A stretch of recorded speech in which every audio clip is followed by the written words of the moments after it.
Makanya gue selalu bilang kayak audit itu sebenarnya wajib sebenarnya untuk developer yang sebelum dia deploy kan, untuk meningkatkan trust juga lah ya. Dan juga bukan cuma audit smart contract aja, kita harus KYC lah kalau bisa gitu. Jadi biar lebih bisa dipegang lah ini si developer gitu kan. Halo, balik lagi kita di Bell Entertainment. Kali ini mungkin gue ngasih pengumuman sedikit ya. Sekarang ini Bell Entertainment sudah berganti nama, jadi sekarang udah jadi Bell Pods atau Bell Podcast gitu ya. Karena ada banyak banyak masukan kalau Bell Entertainment itu mungkin orang lebih mikirnya ke arah entertain seperti ya banyakan orang yang nggak jelas gitu. Nah karena Bell Pods ini kita mau khusus ke arah education, makanya kita mau persingkat, kita rebranding. Jadi buat teman-teman yang mungkin search tentang Bell Entertainment mungkin nggak ada lagi, sekarang jadi Bell Pods. Oke lanjut, kita kali ini kedatangan seorang tamu yang gua tunggu-tunggu.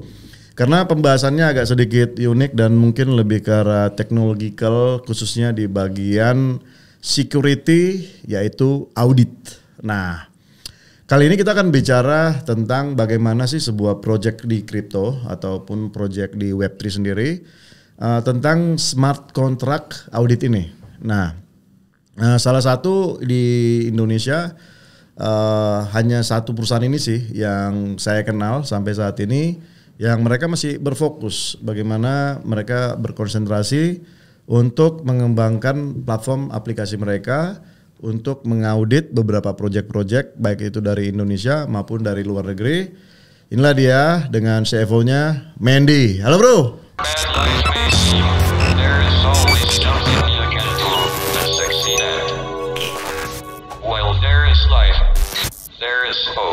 Halo bang. Gimana kabar ya?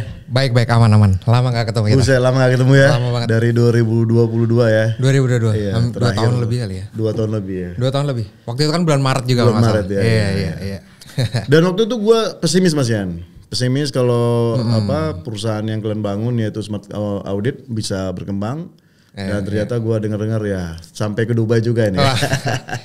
Kayaknya semua orang waktu itu pesimis ya. Kayak, pesimis kan nggak ada juga waktu itu ya dari Asia, bahkan waktu itu nggak ada. Belum ada. Jadi kita satu-satunya yang nekat lah ya waktu itu. Nekat. Tapi lu lihat bahwa industri di situ sangat penting juga ya. Istilahnya dalam project-project kripto bahwa smart audit ya itu wajib ya kan ya. Harusnya sih wajib ya. Harusnya wajib. Karena kan investor kan belum mature juga ya, belum bisa baca smart contract yang gimana kan. Jadi perlu ada interpretasi buat mereka kan. Kayak gitu. Oke bro, sebelum kita lanjut lebih dalam nih tentang smart audit contract nih, gue pengen tahu sih. Ini kan lo masih muda ya, lu under 30 atau under 40 nih? Under 30 masih sih. Under 30 ya? Under 30, muka gue aja yang tua. Sadis. Oke, jadi under 30 saat ini lu udah bangun perusahaan lu sendiri dan ya berbasis blockchain lah ya. Artinya ya new technology, new something, new teknologi yang mungkin nggak semua orang minat ya. Gimana ya? Apalagi skeptis lah masih ya. Skeptis lah. Apalagi masih berpikir wah ini hidup gua nih. Jadi gua bisa menghasilkan duit dari sini, masih skeptis lah. Oke, bro. Bisa cerita sedikit gak bagaimana sih lu bisa sampai masuk ke dunia blockchain ini sendiri dan lu masuk ke suatu sistem yang itu teknologi banget gitu loh, bro. Benar. Core-nya banget gitu loh. Gimana kira-kira? Yang pastinya semua orang, mungkin kebanyakan orang kecemplung ya kalau di Web3 ya. Kecemplung kayak mungkin awalnya dari investasi kayak enakan nih, terus kita mikir juga kan dulu di Web tuh orang-orang yang masuk di early stage itu 5-10 tahun kemudian itu kan mereka sukses ya. Gitu ya. Jadi kenapa even sekarang udah hampir 20 tahun mereka keluar 1% itu udah 1 triliun bro. Benar, udah exit lah ya, makanya kayak gue bilang ini menarik nih. Di sisi teknologinya juga kan gue pelajarin juga waktu itu. Sebenarnya kita tahu di Bitcoin kan dari 2012 itu kan lagi hype-nya kan juga kan di Indonesia. 2012 ya. Belum lah, masih 2017 bro. Hype-nya. Oh iya 2012 itu masih ya senyap masih lah. dengar Bitcoin dengar aja kan. Ya. Beritanya juga kan mungkin 1-2 lah ya. Benar 2014 gitu-gitu kan. Sampai akhirnya gua kan dulu di Bali bang. Oh Bali. Itu kan awalnya apa bitcoin.co.id kan. Jadi seminar-seminar itu gua Oh, gue ya? sempat ketemu, iya, gue sempat ikut-ikut gitu, jadi belajar teknologinya dan lain-lain. And then gue belajar, akhirnya gue invest lah, gue sisihin duit gue sedikit demi sedikit gitu ke beli Bitcoin waktu itu. Beli Bitcoin, cuma gue nggak lama sih, gue abis itu gue jual, karena kan itu sempat turun, gue lupa juga sempat turun. Biar. Dan akhirnya 2019 gue mencoba buat terjun lagi nih, dan gue inget banget waktu itu token pertama yang gue beli token ya, bukan koin lagi, token itu gue inget zaman SafeMoon. Masih. Oh sama. Bener ya? SafeMoon ya. SafeMoon itu kan lagi dulu kan shitcoin kan nggak banyak ya bang, nggak banyak ya, jadi ya itulah. Berarti lu di zaman ini ya shitcoinnya SafeMoon, Racha, Shiba, Doge Father, gitu-gitu. Iya. Hancur semua deh. Hancur banget. Terus itu kan narasi Ripple lagi, naik-naiknya lagi hype-hype-nya gitu.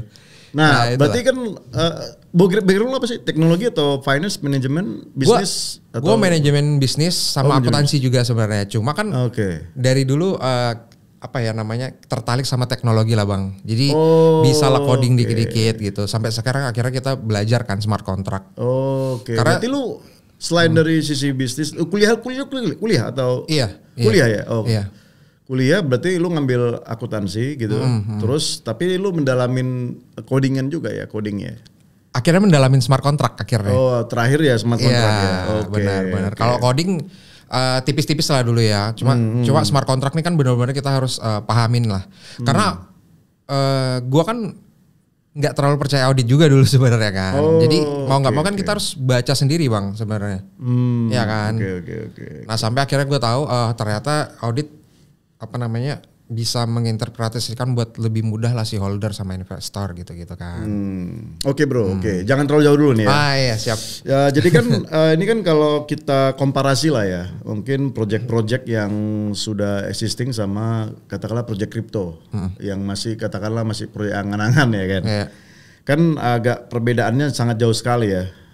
Walaupun tujuannya sama. Contohnya kalau di perusahaan existing mereka kan melakukan IPO ya, initial public offering kan. Artinya mereka melakukan penjualan saham mereka. Kan, which is memang dari beberapa persyaratan kan lumayan tinggi lah ya. Ada misalkan pendapatan mereka per tahun itu harus 100 miliar gitu ya, atau dana yang di store 1 triliun gitu ya, macam-macam lah gitu.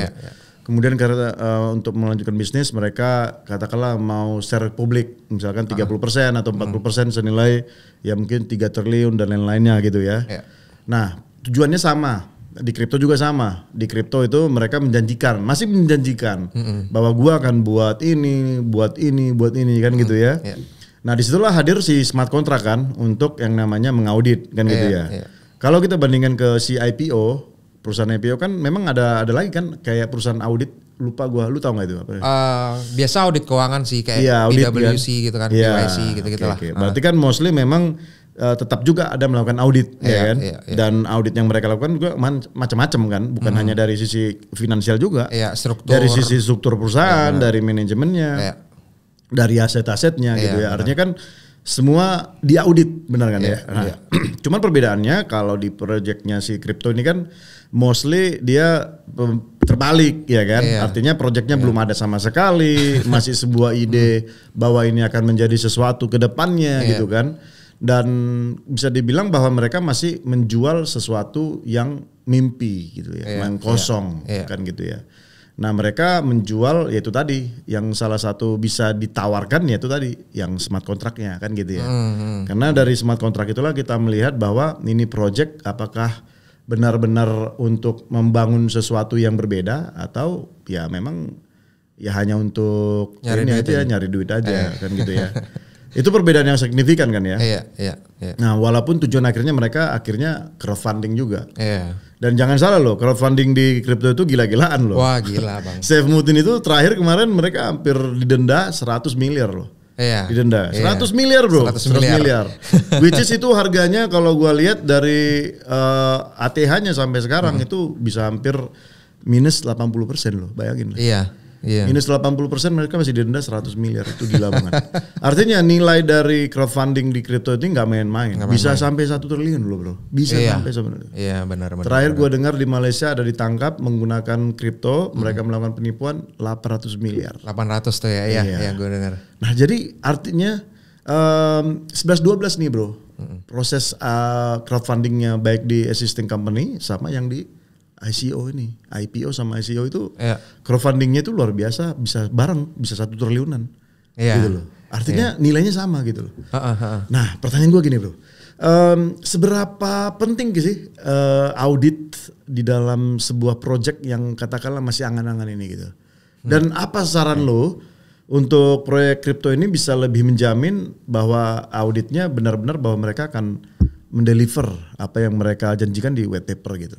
Oke. Yang pertama kalau misalnya seberapa penting audit itu menurut gua lumayan penting. Sebenarnya kita tuh 11-12 sama edukasi sih sebenarnya Bang ya. Kayak kita tuh kasih tahu fungsi-fungsi di smart contract yang di deploy sama si developer gitu-gitu kan.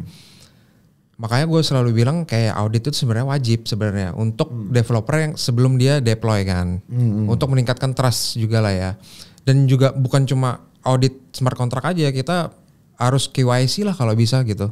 Oh, KYC juga. Harus KYC juga. Jadi biar lebih biar lebih bisa dipegang lah ini si developer gitu kan. Cuma makin kesini kan ya banyak juga proyek gede ternyata nggak audit justru.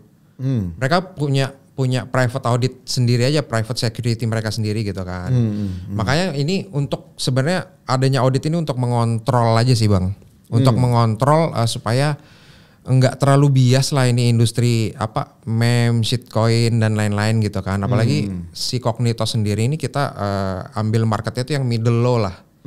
Yang middle low. Jadi benar-benar kalau misalnya lu kalau misalnya ada project audit di kita, lu tahu harus kemana nih larinya ya kan. Lapornya kemana. Karena kita juga ada bilik pengaduan gitulah di platform kita gitu kan. Jadi kalau ada bounty hunternya lah, jadi kalau misalnya ada indikasi scam atau apa, lu lapor ke kita, nanti kita kasih warning alert atau scam alert gitu-gitu lah. Dan itu pernah kejadian Bang tahun lalu. Tahun lalu itu kejadian tuh. Jadi ada satu platform lending and borrowing gitu ya, itu audit di kita. DeFi itu audit di kita tuh, dia scam hampir 4 juta dolar. Namanya Finance tuh gue masih ingat banget tuh. Itu tuh bener-bener orang ngelapor ke kita, akhirnya kita kecek transaksi itu memang bener-bener ada indikasi scam itulah. Jadi dia kayak transaksi 500 transaksi per hari itu dibagi ke 500 wallet. Transaksinya ribuan. Oh ribuan. Ribuan dan itu benar-benar kita tapi udah gimana? Udah terjadi gitu kan. Udah terjadi dan itu masuk berita di mana-mana akhirnya kan. Itu scam pertama tahun lalu. Oh. Iya. Awal tahun gitu. Jadi makanya jangan sekedar buat teman-teman yang baca hasil audit itu kalau bisa benar-benar dibaca gitu. Jangan sekedar udah audit by Certic, audit by Cognitos gitu kan. Udah aman, enggak juga. Enggak sebatas scoringnya tinggi dan aman, enggak juga. Ada fungsi-fungsi tertentu yang perlu kalian baca tuh di sertifikat yang kita terbitin gitu. Oke bro, tapi kan kalau yang saya lihat ya dari beberapa smart audit yang dilakukan, mostly itu kan sebenarnya smart audit tokennya kan ya. Tokennya. Iya kan, smart audit tokennya kan. Iya. Nah, tapi dia tidak smart audit baik dari sisi asetnya, nggak ada kan asetnya kan? Nggak ada.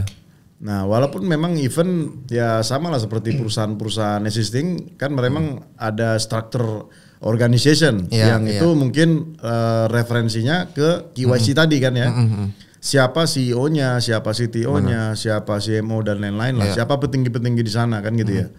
Nah, cuman memang ada satu sisi menyatakan bahwa memang di kripto ini kan prosesnya desentralisasi ya kan. Benar. Malah ya kalau sebuah project itu tidak ada CEO, tidak ada gudang, tidak ada perusahaan ya justru itulah yang diharapkan karena nggak ketahuan gitu ya. Karena jualan dari si desentralisasi kan itu kan sebenarnya bukan di orangnya ataupun bukan di gedungnya gitu ya, tapi ya dari projectnya sendiri, which is itu mewakili dari si codingnya itu kan gitu ya. Ya sama lah kayak Bitcoin kan ya. Iya benar. Atau even sekarang Ethereum sendiri lah. Ethereum sendiri sama lah. Walaupun Ethereum itu kan memang lebih ke arah smart contract ya. Beda sama si Bitcoin yang belum smart contractable lah. Kalau dulu, kalau sekarang kan sudah ada BRC dan lain-lain. Ontologi dan lain-lain kan. Nah jadi menurut gua jualan dari desentralisasi itu malah ya dari sisi itu tadi teknologi codingnya itu sendiri. Iya kan. Benar. Nah jadi kalau melihat sekarang sih menurut lu audit dari sisi KYC-nya atau si pemegang atau si developernya itu lu lihat apanya sih bro? Ada nggak kalian lakukan misalkan backgroundnya kah atau seperti apa kira-kira? Oke, yang pasti backgroundnya ya kita cek alamatnya dia dan lain-lain gitu kan. Karena kita pasti minta paspornya dia atau data dirinya gitu lah. Terus kita minta struktur memang perusahaannya, developernya siapa nih?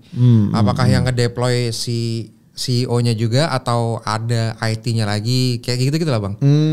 Jadi atau private key yang pegang siapa nih?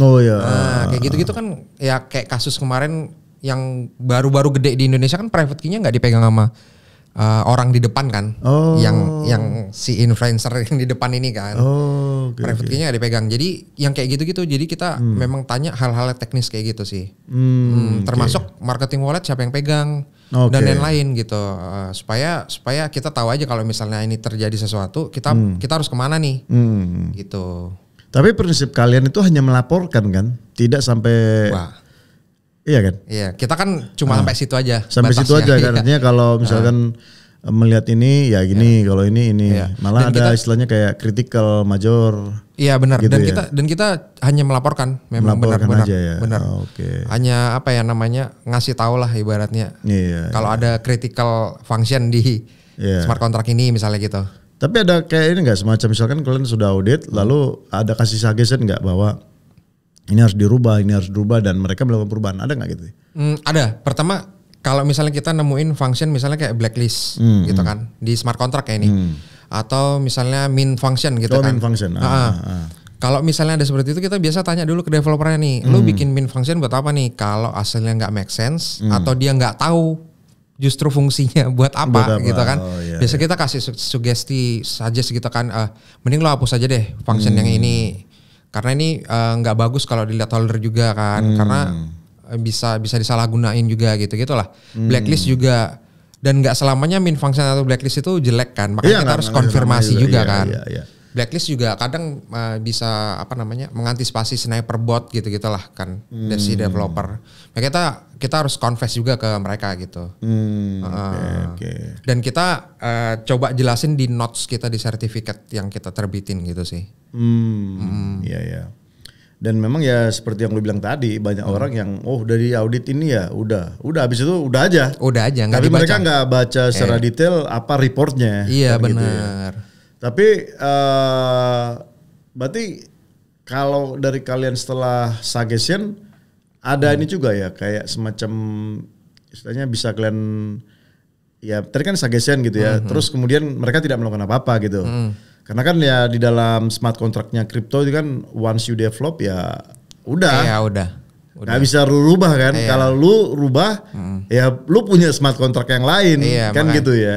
Makanya kebanyakan sih ya udahlah nggak apa-apa gitu. Nanti tolong dijelasin aja ternyata min function fungsinya buat ini di project ini gitu. Karena tapi ada juga yang banyak ini bro, banyak penyalahgunaan bro. Benar. Kan gini ya, contohnya nih kita sekarang udah create smart contract lah, mungkin ya masih di testnet gitu ya.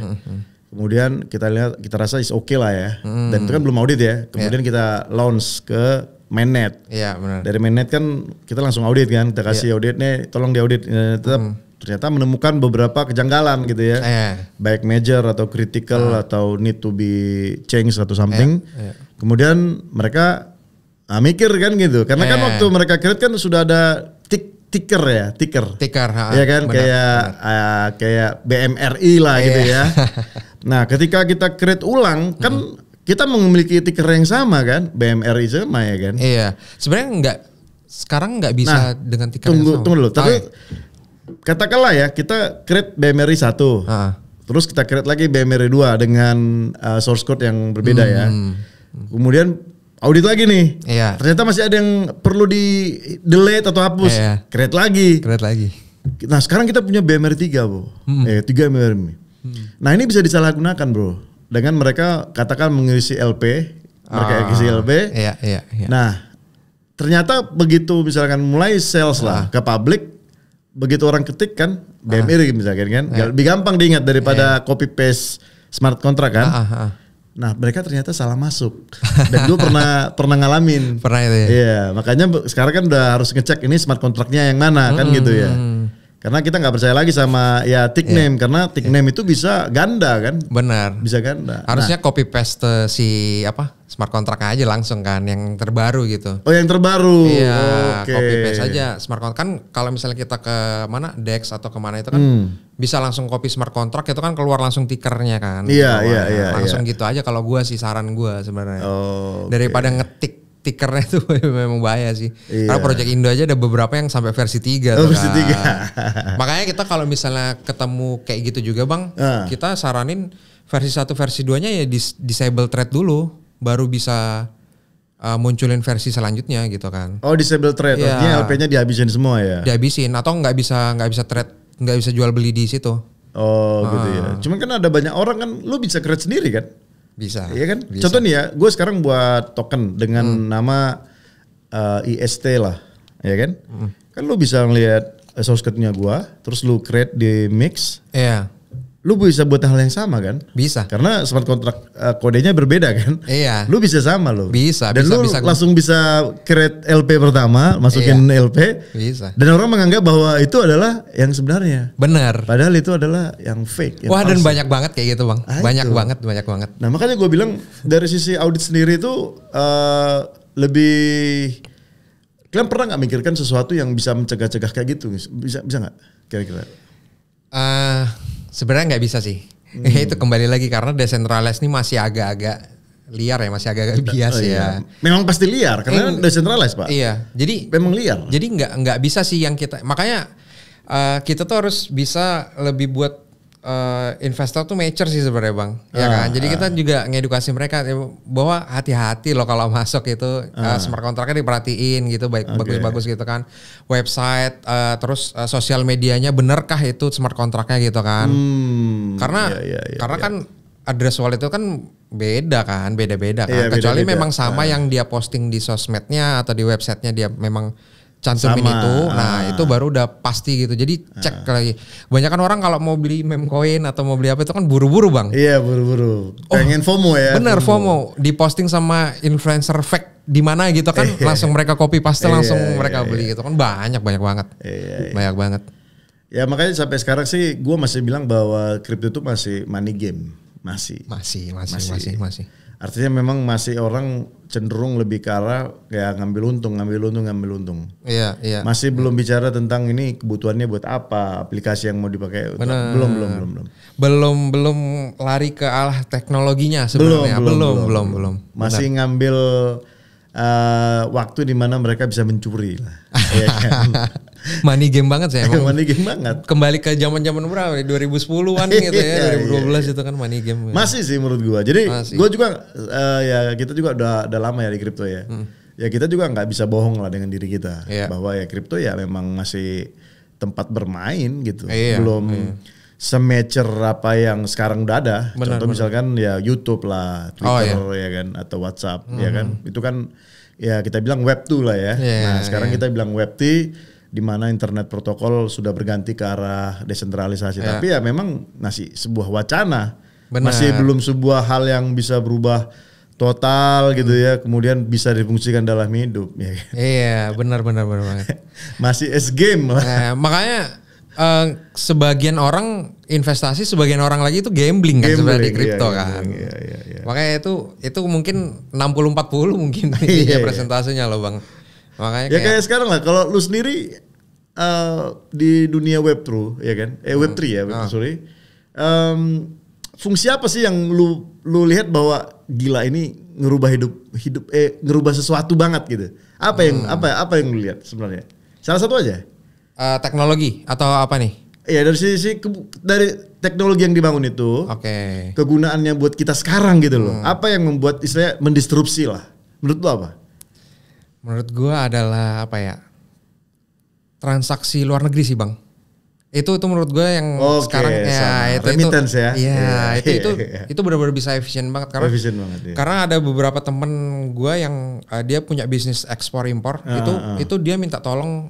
Jadi finally kita bikin escrow juga. Dia minta tolong karena klien yang dari luar, dari Australia, dari mana itu, bro pakai kripto aja mending kita. Jadi lebih cepat. Barang lu cepat nyampe dan lain-lain gitu kan. Taxnya juga nggak semahal kalau kita pakai Western Union dan lain-lain gitu kan. Makanya menurut gua itu yang masih bisa efisien untuk sekarang ini. Itu yang bisa ngerubah total ya. Bisa ngerubah, benar. Ya contohnya lah nih, lu dibayar dari Dubai, lu dibayar dari Afrika, benar. Lu dibayar dari Amerika. Nah, bayangkan semenit $1.000, $3.000, $10.000, $100.000, hanya hitungan menit Pak. Ada hitungan menit, nggak sampai mungkin bahkan gak sekarang. Iya. Hitungan menit. Gila ya? Gila. Nah itu makanya. Lu kebayang nggak kalau pakai bank? Itu dia. Betapa rumitnya. Bener. Uangnya bukan uangnya dia, ya. Dia tanya ini uang dari mana, kemana, buat apa, underlyingnya apa. Benar. Hey man. Itu uang gua. Iya itu uang gua kan. Ngapain lu urusin? Lu hanya bertugas, lu bisa kirim atau enggak? Nah. Lu ngapain nanyain uang dari mana ini apa? Enggak ada urusan. Begitulah kripto. Iya. Di bawah semenit 100.000 tutup mata, bro. Iya, bisa withdraw kita. Bisa withdraw.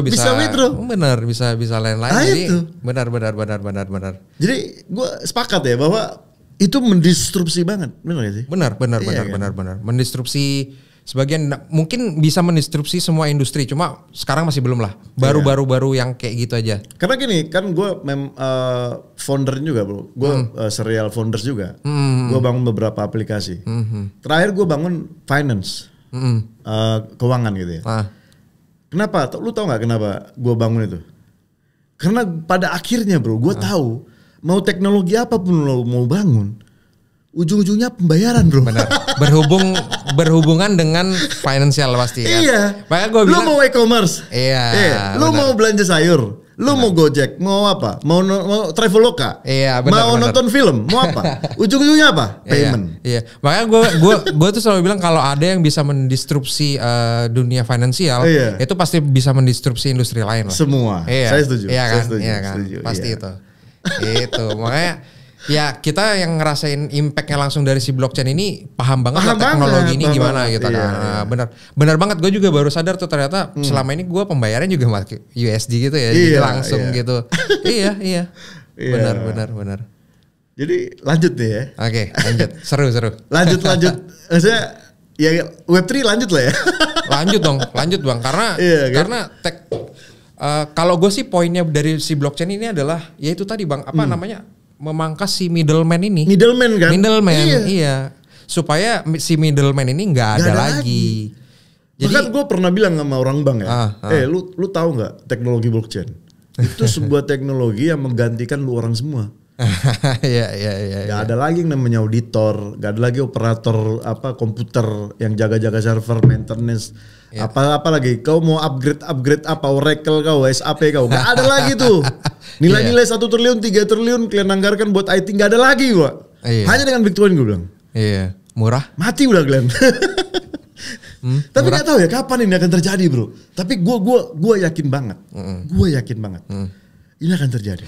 Gue juga yakin banget. Kita tinggal nunggu katalisnya aja sih bang. Katalisatornya ya. Apa nih katalisatornya? Kalau perang bro. Bisa jadi salah satunya. Bisa, karena semua kan begitu. Benar. Begitu ada perang besar, kita akan masuk ke new era baru. Iya. Kayak waktu peralihan transisi dari web 1 ke web 2 itu kan katalisnya itu kan salah satunya network kan. Itu ada muncul 3G, muncul smartphone, jaringan. Itu bisa jadi salah satu katalisator gitu sih. Ya mungkin adanya perang sama lah kayak pandemi kemarin itu kan. Pandemi termasuk juga. salah satu katalisator juga ya. Walaupun gitu. Akhirnya semua balik lagi. Cuma memang patternnya kan gitu ya. Patternnya masih by narasi lah kalau sekarang ya. Tiap bull run tuh ada aja narasinya baru gitu kan. Oke, menarik sih bro. Oke bro, kalau gue lihat kan posisi kalian kan apa tadi? Kalian Cognitos ya namanya. Cognitos. Oke. Kalau dilihat dari posisi kalian sendiri, compare lah sama yang lain-lain nih ya. Kayak ya mungkin paling terkenal Certic lah ya. Paling terkenal. Paling terkenal. Walaupun ya mereka juga tidak sebagus-bagus amat. Gitu Iya. Ini kalau dari lu sendiri, Cognitos, kalian comparable kalian itu sama siapa sih bro? Dan kalau boleh tahu, ada nggak? Mungkin ya kasih informasi ke gua. Misalkan nih, ya mungkin proyek-proyek sekelas AAV gitu ya, proyek-proyek sekelas mungkin Jupiter atau ya bagian DeFi yang syarat dengan financing gitu. Mereka kan pasti memiliki sebuah teknologi security yang sangat-sangat mumpuni lah. Nah, pertanyaan gua, kira-kira mereka tuh pakai auditor dari mana sih bro kira-kira? Kebanyakan project-project gede itu justru pakai auditor itu yang nggak lautnya tuh nggak gede bang. Misal contoh Paladin gitu kan. Atau pakai konsensus juga kadang. Proyek-proyek gede tuh pakai yang kayak gitu-gitu bang.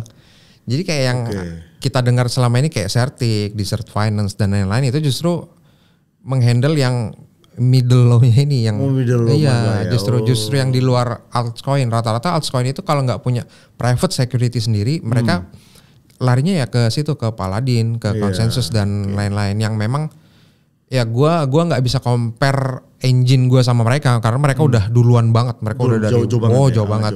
Kalau sama Celtic gua masih berani compare engine gua gitu. Kalau sama mereka tuh kayaknya udah beda level, another level udah gitu. Jadi memang security memang kompleks kan makanya. Kompleks kan kalau kita. Tapi gini, teman gue kan kerja di bagian private security juga nih bro. Ya dia buat tools gitu ya, kemudian ya jualan lah. Tapi memang untuk masih berbasis IP address gitu ya. Nah kalau lu lihat sendiri, pertanyaan gue, security di blockchain itu masih perlu nggak sih kayak security yang digunakan di Web 2 sekarang gitu? Menurut lu perlu nggak Lucian? Menurut gue justru nggak kepake sih bang. Kayak misalnya security di web 2 gitu ya. Kalau misalnya lu nemuin sesuatu malfunction gitu, nge-crack gitu kan. Itu kan kalau di aplikasi web 2 itu kan lu bisa laporan gitu kan ke yang punya platform gitu kan. Lu bisa dibayar dari situ. Nah, kalau web 3 nggak bisa justru. Iya kan? Karena ya udah itu aja gitu. Ya itu aja ya. Itu aja udah nggak bisa. Kalaupun ada orang kena exploit, kena phishing gitu kan, ya itu memang si usernya aja sih ngeklik link sembarangan dan lain-lain gitu kan. Nah itu memang HP-nya aja yang dihack, bukan si platform dan lain-lainnya kan. Dan kalau ada yang kena exploit, gue selalu tanda tanya sih. Kalau ada platform yang kena exploit, gue selalu tanda tanya. Ini mungkin orang dalam sendiri gitu. Orang dalam, karena memang benar-benar nggak bisa diapa-apain. Nggak bisa diapapain. Nggak bisa. Gue sih setuju juga sama lo. Gue lihat beberapa kasus lah. Kalau yang paling terkenal mungkin gue sama itulah Harmony ya. Harmony exploit 100 juta, 100 juta US ya. Gila. Jadi gue bilang, kalian kan menjanjikan bahwa security kalian paling aman gitu. Lulusannya dari Google, dari apa, nggak mungkin lah kebobolan. Terus kita pastikan bahwa mereka adalah pelakunya sendiri, orang dalam sendiri. Makanya habis kejadian itu ya mungkin mereka juga pecah, para founder juga pecah gitu ya. Jadi gue setuju sama yang lu bilang bahwa security di blockchain itu dari sisi teknologinya itu nggak bisa dibobol lagi. Nggak bisa. Yang paling bisa itu ya memang orang dalamnya sendiri. Benar. Yang menciptakan itu. Benar. Iya kan? Benar banget. Makanya kalau ada checks juga yang bikin maintenance, gue agak skeptis sih sama gitu. Mungkin lagi cari dana. Mungkin bisa jadi. Atau lagi nahan aja. Bisa jadi kan. Lagi nahan aja supaya nggak dijual-jualin gitu kan. Bisa jadi. Padahal kita udah mau jual ya. Iya. Kan sering terjadi. Bukan di Indonesia sih, di luar sih. Di luar juga ada. Banyak lah. Oke bro. Jadi kalau kita compare sama yang sekarang ini, Cognitos sendiri itu udah diakuin nggak bro? dari ya dunia luar atau gimana? Kalau diakuin sih gue rasa gue nggak tahu ya Bang ya. Cuma rata-rata yang ngakuin kita tuh justru dari luar. Jadi klien kita tuh 90% tuh dari luar, kebanyakan dari luar. 90%. 90% dari Vietnam, India, Jerman. Itu ya Eropa banyak lah gitu. Jadi justru dari Indonesia dikit banget. Gue belum masuk kan.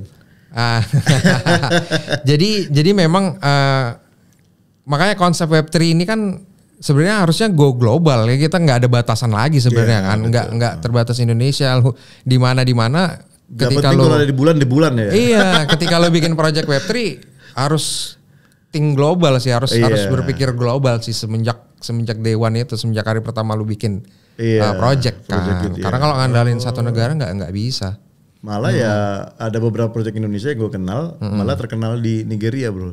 Iya kan, iya kan. Makanya gue sampai beberapa kali diundang, bahkan banyak visi yang nge-approach kita tuh bukan dari Indo malah, gitu. Karena mereka ya nggak tahu sih. Bahkan gue ketemu orang temen gitu ya di Indo, bro serius itu dari Indonesia. Banyak yang kira gue kerja di situ kan, padahal enggak, gue tim co-foundernya juga. Gitu gue bilang, gue pikir dari Turki beneran, gue bilang. Mereka bilang kayak gitu. Ya di sisi lain senang, di sisi lain kayak miris juga sih, kayak seskeptis itu sama project Indo gitu. Iya, seskeptis itu. Ya karena memang kan mostly kan kayak proyek-proyek Indonesia yang dibawa orang-orang besar tanda kutip, ya kan, hancur. Ya benar. Ya kan, itu benar. Sih masalahnya di situ. Proyek-proyek yang dibawa sama orang-orang besar itu ya justru hancur kan. Jadi sementara kita orang-orang kecil yang punya inisiasi, yang punya ide bagus, yang ya mungkin punya sebuah pandangan yang baik gitu, ya nggak dipandang gitu loh bro, karena kita masih orang kecil. Benar banget. Wah, ngerasain banget sih kayak gitu. Iya, ketika ada orang yang bikin project nggak jelas atau apa tapi terkenal dikit gitu kan, kayak hype gitu kan. Ya nggak apa-apa juga sih, cuma kan jadi apa ya, mencoreng lah ya. Mencoreng sih, pastilah.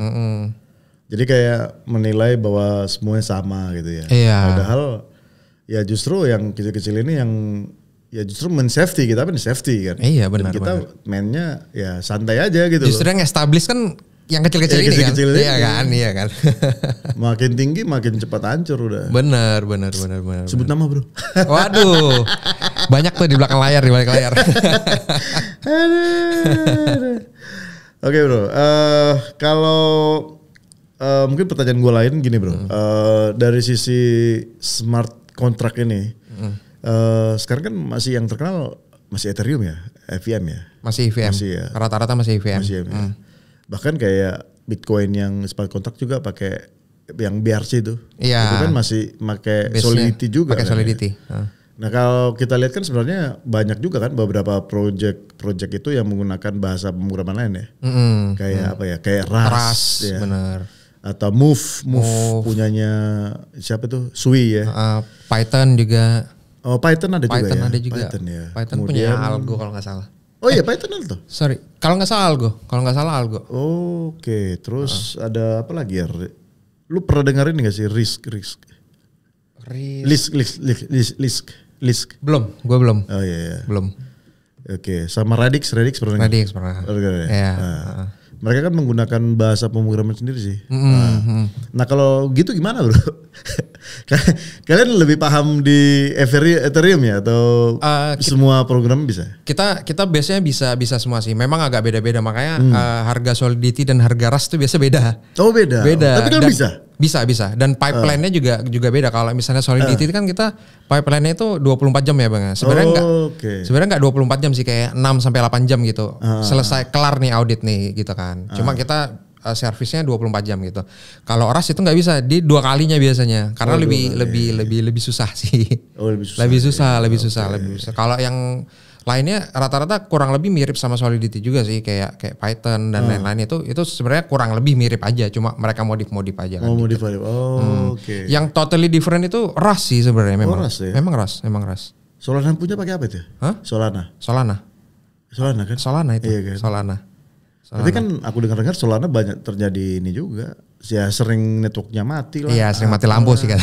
Iya kan sering mati lampu. Iya. Cuma kalau dari sisi security bang, Rust itu memang paling safety sih sekarang. Memang susah tapi paling safety. Tapi memang toolsnya nggak banyak aja. Kayak IRC kan banyak tuh. Ada 404, ada IRC 50 dan lain-lain. Kan. Kembang terus lah dia. Iya kalau Solana masih belum ini. Kalau Rust kan masih belum. Okay. Kalau dia bisa kembangin toolsnya itu, bahaya. Bahaya. Bisa ngalahin IRC juga sih. IRC ya. Kalau si Bitcoin pakai program yang apa sih dia? Kalau Bitcoin kan yang apa nih BRC-nya atau anunya? Enggak, Bitcoin ini ya core-nya. Bitcoin core kan C ya, bahasa C ya. Bahasa C, cuma itu kan yang akhirnya dikembangin jadi Solidity juga kan sebenarnya. Oh gitu. Iya. Iya, makanya agak tapi udah agak lumayan shifting juga, cuma dari situ awalnya. Oh, dari awalnya situ juga. Oke. Sama kayak ini Bang, Litecoin ya. Oh Litecoin. Oh iya. Litecoin kan memang pecahan dari Bitcoin. Nah, ya, itu kan bahasa pemrograman mereka kan hampir sama kan. Iya. Tapi akhirnya mereka berkembang sekarang. Litecoin sekarang udah lumayan kepake juga sih. Banyak yang bayar di gua pakai Litecoin tuh sekarang. Oh iya. Kayak LTC benar. Ya? Pakai LTC. Oke bro. Terus kalau lu lihat dari sisi bisnisnya lah, dari sisi bisnisnya. Kalau si Smart Audit ini bakalan ini nggak bro, kayak berkembang nggak? Atau gini lah, kalian sekarang udah buat ini nggak sistem otomatisasi nggak? Otomatisasi buat? Ya ngecek ngecek smart contract-nya. Atau kalian ya ada istilah homemade, ya kan? Jadi cek one by orang gitu dicek. Gini gitu. Kita flow-nya tuh chart flow-nya tuh memang kita bikin engine kan bang. Kita bikin engine, kita bikin tool sendiri. Itu yang kita bikin sama ada satu perusahaan software house lah gitu kan. Kita bikin, kita kembangin bareng. Itu buat ngecek si smart contract. Jadi kita kalau kita ngecek satu-satu bang itu lama banget. Jadi lama ya. Lama. Emang jadi, ada berapa line sih biasanya? Ribuan. Puluhan ribu ada? Belasan ribu. Oh ya? Iya. Belasan ribu itu proyek apa? Hah? Proyek apa itu biasanya? Oh banyak bang. Social fee? Social fee juga. Bisa, itu kalau di apps dia biasa lebih banyak. Banyak lagi kan? Lebih banyak. Dan kita beberapa kali ngecek blockchain juga gitu kan, ngaudit blockchain itu lebih banyak lagi. Jadi blockchain paling banyak di apps, baru token biasa. Kalau token biasa itu ya belasan ribu lah. Bayangin kalau kita harus ngaudit blockchain dan itu pakai manual kan agak ribet. Iya, jadi ribet. Jadi ketika ada semacam AI lah sebenarnya kita bilang ya. AI. Kita masukin smart contract di situ. Nanti mereka ngebaca nih function apa aja yang mesti lu cek. Jadi nanti ketika udah selesai di situ ada kita punya dua engine, dua AI. Setelah itu baru kita manual check, manual review. Gitu. Itu yang bisa kita akhirnya confess gitu kan ke si developer.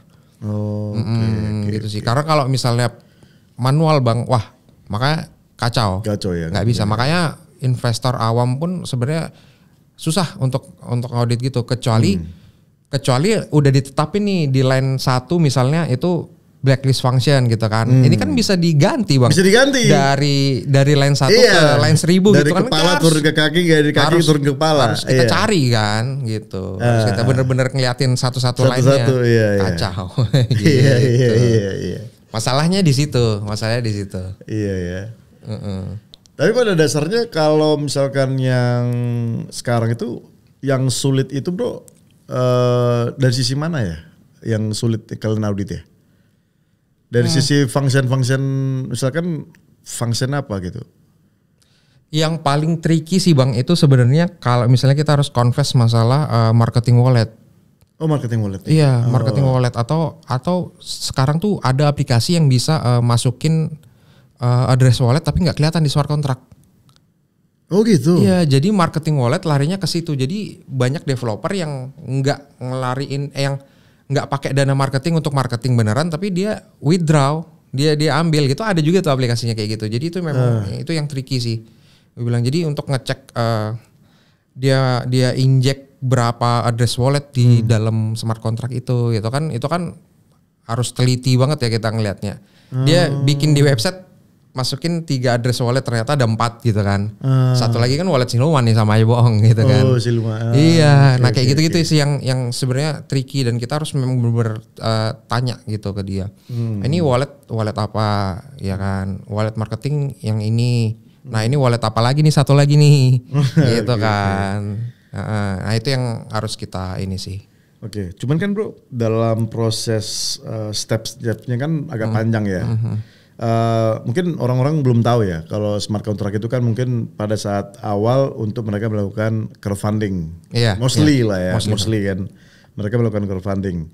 Nah jadi kan di situ function-function yang seperti yang bilang bisa mint gitu ya, bisa blacklist, bisa transfer atau mungkin bisa apa? Bisa ownership transferable gitu ya. Nah jadi kan function-function ini yang kalian audit ya kan. Nah ada beberapa function itu gue pernah coba ya bro ya. Dia kayak ngasih gue airdrop gitu ya. Kemudian gue lihat nilainya $1 juta gitu ya. Ini sering banget di bangsat. Terus gue mau ini bro, mau ngemin gitu ya atau apa? Malah dia tarik kan gas fee ya. Gas fee Dia tarik gas fee kita bro. Dan itu nilainya lebih besar dari yang kita mau withdraw gitu. Nah ini dari sisi kalian gimana nih? Nah itu yang nggak bisa kita cegah sih sebenarnya. Makanya harus ditelusuri nih beneran airdropnya kredibel nggak gitu kan? Ya kan. Ada orang yang udah capek-capek ngerjain airdrop gitu kan nggak dapatnya nggak segitu deh kayaknya gitu kan. Nggak make sense kan? Nggak make sense. Makanya harus lebih hati-hati aja di situ. Sebenarnya yang penting tuh make sense aja sih di Web3 itu buat bisa tahu gameplaynya di sini sebenarnya make sense aja sih. Jangan sampai yang kayak gitu-gitu tadi lah bang. Kayak kan sering kalau kita di Pucoin atau di mana muncul juga kan itu token nggak pernah kita beli, nggak pernah kita ini ada tuh di situ muncul. Dan nilainya gede loh, 9.000 gitu kan orang tergoda juga gue tarik ternyata yang di dalam disedot gitu. Iya ternyata yang di wallet dia disedot. Bener, bukan salah si platform kan, karena itu memang ya sama kayak orang ngirim link aja sebenarnya. Oh iya sama kayak orang link ya. Iya. Diklik makanya kayak banyak masih metode ininya sih, dan itu nggak bisa di ini sih, itu harus dari yang punya sendiri sih, sama kayak YouTube mereka udah nggak pernah ada hack dan gimana kan, tapi kalau misalnya kita ngepencet link sembarangan juga bisa dihack kan Instagram, YouTube kita bisa diambil alih, bisa sama aja sebenarnya kayak gitu, sama aja. Oh iya.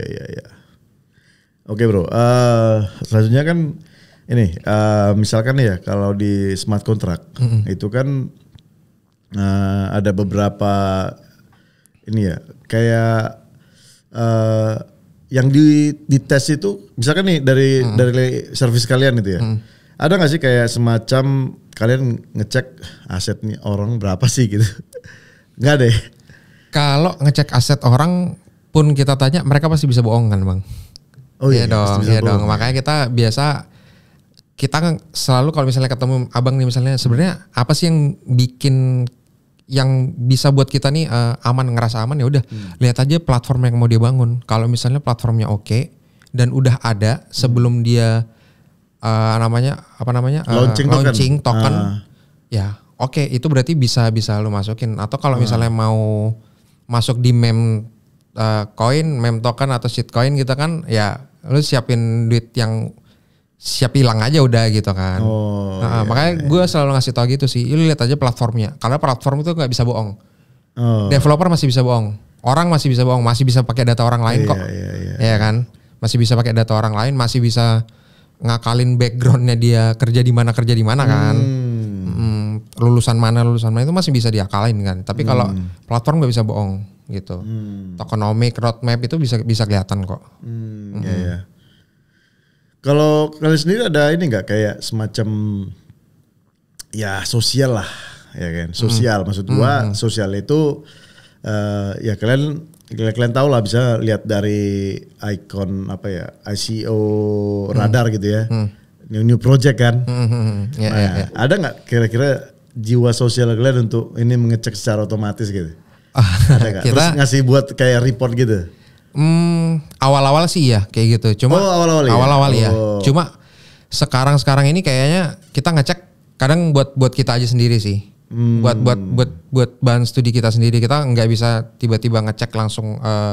Sedangkan gua aja tuh kadang ke orang tuh nggak mau nawarin jasa audit gua sebenarnya, karena ya gua sebenarnya nggak kredibel sih kalau gua sebagai ahli misalnya gitu kan nawarin jasa gua gitu kan kayak gimana gitu Bang ya. Jadi makanya gue biasanya ngecek buat bahan studi kita sendiri sih, buat ya kalau misalnya kita mau beli juga misalnya gitu kan, ya kita cek aja sendiri, kayak semacam investor yang harus ngecek gitu aja.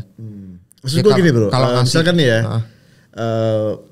kalian melakukan jiwa sosial lah, contoh ya, iya. Terus kalian mungkin hari ini ada 1.000 lah token. Karena kalian kan udah bangunnya sistemnya otomatis ya. Nah, jadi tinggal kalian grab lah itu source code, kalian masukin ke sistem kalian, baru kasih report, dan itu online semua. Terus tiba-tiba nih ada orang, ya kan ngasih tahu gini. Akhirnya mereka kontak kalian, bro ternyata kontrakku jelek ya. Kalian bisa perbaiki nggak gitu atau gini. Kan itu kan jadi duit juga bro menurut gua ya. Iya. Benar sih. Daripada nih ya, istilahnya gua baru ya namanya marketing kan mahal ya. Ya kan benar. Ya orang taunya sertik dan sertik ya gitu kan. Iya. Nah padahal kan bisa jadi Kognitos ini lebih baik dari sertik. Tapi karena kalian mungkin budget marketingnya kurang sehingga orang nggak tahu tuh. Nah jadi kalau menurut gua bisa juga kalian menggunakan model-model kayak gitu bro, kayak model sosial, terus kalian ya audit aja gitu, karena kalian udah punya sistem otomatis audit aja, baru buat reportnya. Nah mungkin dari situ kalian bisa ini sih. Iya sih, cuma gimana ya, kita tuh biasa harus minta izin juga sih ke developernya sih Bang, etik saja sih sebenarnya kan, karena kita nggak enak juga kalau misalnya kita mau report sesuatu yang si yang punya aja nggak mau gitu kan. Jadi kita lebih ke sana sih. Cuma kalau misalnya ada orang tanya, ya paling ya gue kembali ke tadi jawabnya itu platformnya udah ada belum gitu kan. Terus lu cek background developernya deh. Basic gitu aja. Kalau smart contract kita nggak pernah sih kayak gitu. Dulu awal-awal ya tapi kita tawarin dulu juga. Mau nggak bro kita audit gratis nih. Biar lu tahu aja smart contract lu bagus atau jelek gitu kan. Dulu awal-awal buat free marketing kita lah ya kan. Cuma sekarang udah enggak lagi sih. Iya. Okay. Karena ada cost juga Bang. Iya ada cost lah ya. Ada cost juga soalnya. Dia pikir gratis apa? Belajar gratis apa gimana? Kalau mau deal audit gitu nggak apa-apa tuh. Kalau misalnya enggak, wah bahaya. Kepotong nih. Gitu. Tapi lo dari lu sendiri bro, 100% sekarang hidup lu udah di blockchain gak sih? Udah. 100% ya? 100% iya, udah. Artinya gini, income lu itu memang banyakan dari saya tuh. Iya, dari si Kognitos ini, dari si Kognitos. Terus gue kan memang udah invest kripto dari lama juga kan. Dari lama.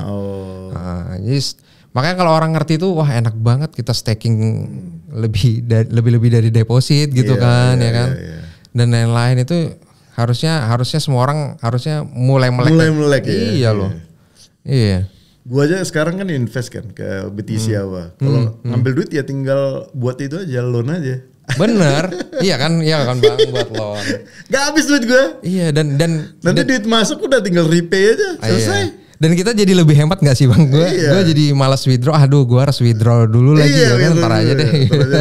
Iya kan, ambil duit seperlunya kayak gitu-gitu. Gua lebih belajar ngatur duit lebih ini sih, lebih baik sih dengan gua invest. Harga 65 tiba-tiba ke 30 mati lu. Mental lagi tuh Bang, mental lagi. Cuma kan kita percaya. Cuman masalah waktu aja. Masalah waktu aja.